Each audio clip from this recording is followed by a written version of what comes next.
leaks the question often posited to women: would you date a broke man? Okay, it pretends to be simple. Honestly, it's a great question. It's a great question, and I will not be answering it directly, but as I'm going through my, as I'm expositing on my convictions, I'm sure you can kind of get where I'm going with this. What you're actually asking her is, do you believe that a man's financial status is a definitive proxy for his capacity to maintain himself and, by extension, you, over an extended period of time?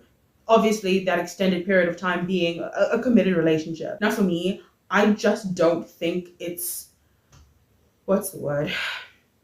Logical to assume that every man beneath a certain tax bracket shares a uniform capacity for investment. I'm not going to reduce human beings to a numerical shorthand, even if, yes, those numbers might produce statistically positive correlations. Correlation is not ontology, you guys. Probability is not a dictating of a person's destiny. I will not evaluate your capacity to sustain, invest in, and maintain a relationship based on a single variable, no matter how persuasive the data may appear. That, to me, it's just not logical. To me, I just don't understand doing that. Human beings are not univariate equations, okay? They are composite systems. They are shaped by intersecting constraints, histories, dispositions, moments. Capacity must be assessed, in my opinion, case by case, not inferred irresponsibly and indiscriminately wholesale. To illustrate the danger of this reasoning, consider this example. If a man, for instance, has poor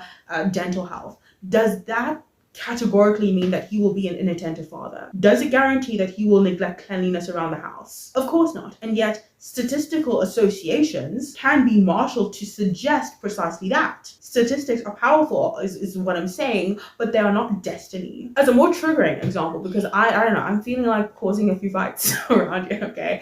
I could reasonably correlate. Ooh, yes, I got it.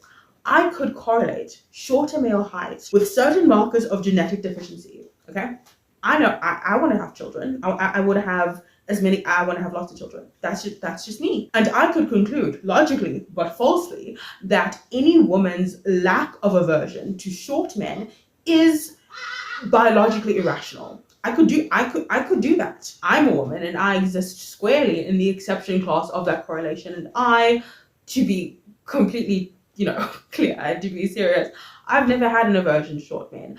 I don't understand it. I didn't even know that it